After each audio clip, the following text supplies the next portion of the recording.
Baik, sebelumnya Assalamualaikum warahmatullahi wabarakatuh. Waalaikumsalam. Perkenalkan, saya Niputu Wita Pratiwi. Saya tidak sendiri, ditemani dengan rekan saya yaitu Lisa Ramadhani, Nurlela Khalifa, dan Sarah Aldina. Kami dari kelompok 6 akan mempresentasikan materi tentang karakteristik dan tahap penulisan buku ajar mandiri. Baik, langsung saja ke materi yang pertama akan disampaikan oleh Lisa Ramadhani. Silakan.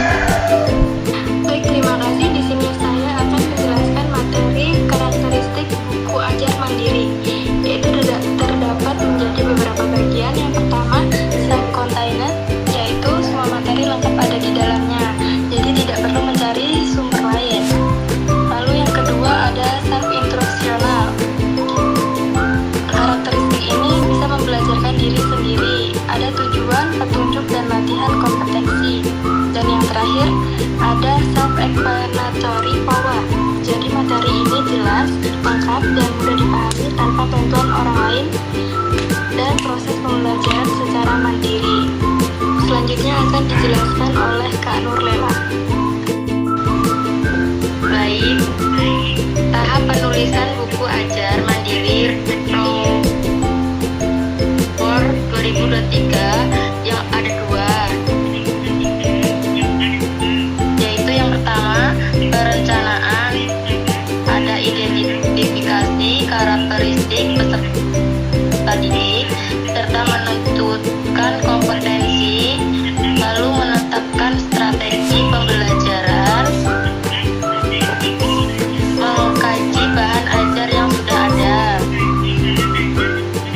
Yang kedua, persiapan, yaitu ada menyusun sistematika isi atau materi buku ajar mandiri, mengumpulkan bahan pustaka dan referensi, mengembangkan kegiatan belajar peserta didik, serta menyiapkan contoh gambar dan ilustri.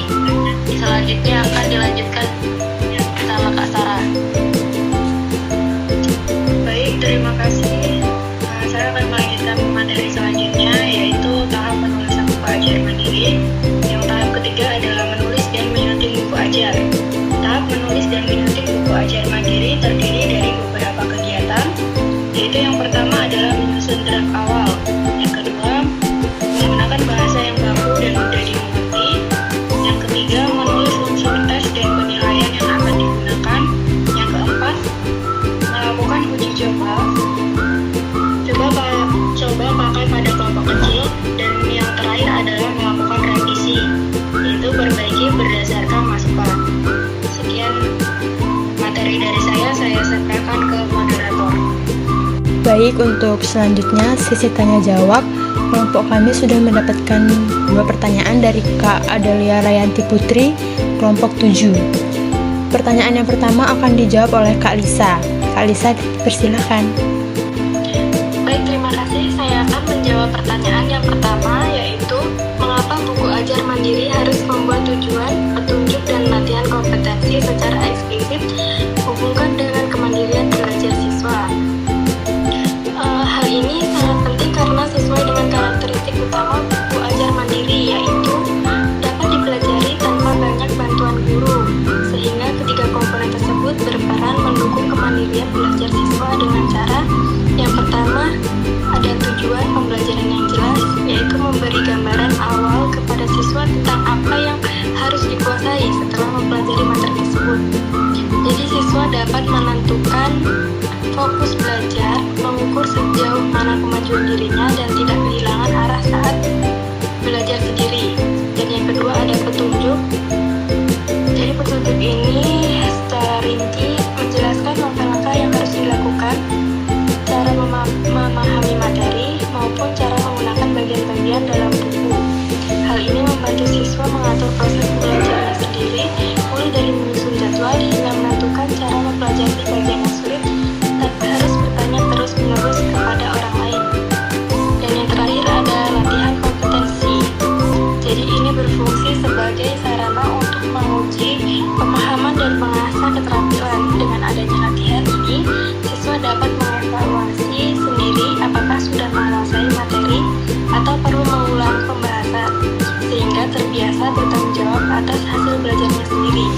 Jadi ketiga komponen ini bekerja sama membangun kemampuan siswa untuk merencanakan, melaksanakan, dan menilai proses belajarnya secara mandiri. Sudah, terima kasih. Baik, pertanyaan yang kedua akan dijawab oleh Kak Nurlela. Baik, saya akan menjawab pertanyaan yang kedua. Apa saja yang harus dilakukan penulis dalam tahap pengumpulan bahan pustaka dan referensi agar isi buku ajar menjadi berkualitas? Yaitu ada 5. Yang pertama, memiliki sumber yang sah dan akurat, yaitu menggunakan bahan dari buku teks resmi, penelitian terpercaya, dokumen resmi, atau karya pakar di bidang terkait, agar informasi yang disajikan benar dan dapat dipertanggungjawabkan. Yang kedua, mengumpulkan sumber yang mutakhir, yaitu memastikan referensi yang digunakan merupakan terbitan terbaru atau informasi yang masih berlaku, mengingat ilmu pengetahuan dan aturan dapat berkembang atau berubah seiring waktu. Yang ketiga, mencari sumber yang bervariasi, yaitu menggabungkan berbagai jenis bahan seperti teori, contoh kasus, dan nyata maupun panduan praktis, sehingga materi tidak hanya bersifat teoretis tetapi juga kontekstual dan mudah dipahami. Yang keempat, memeriksa kesesuaian dengan standar dan kebutuhan, yaitu memastikan isi referensi sesuai dengan standar isi, tujuan pembelajaran, serta kemampuan dan karakteristik peserta didik yang menjadi sasaran buku ajar. Yang terakhir atau yang kelima, mencatat dan mendokumentasikan dengan rapi, yaitu mencatat sumber asal setiap informasi yang digunakan, lengkap dengan nama penulis, tahun terbit, dan halaman untuk menjaga keaslian, menghindari keselamatan kutipan, dan memudahkan penyusunan daftar pustaka. Baik, saya kembalikan ke moderator. Baik, itu tadi sesi tanya jawab yang sudah kami lakukan. Sekian presentasi dari kelompok kami. Kami mohon maaf jika ada salah kata. Kami tutup. Wassalamualaikum warahmatullahi wabarakatuh.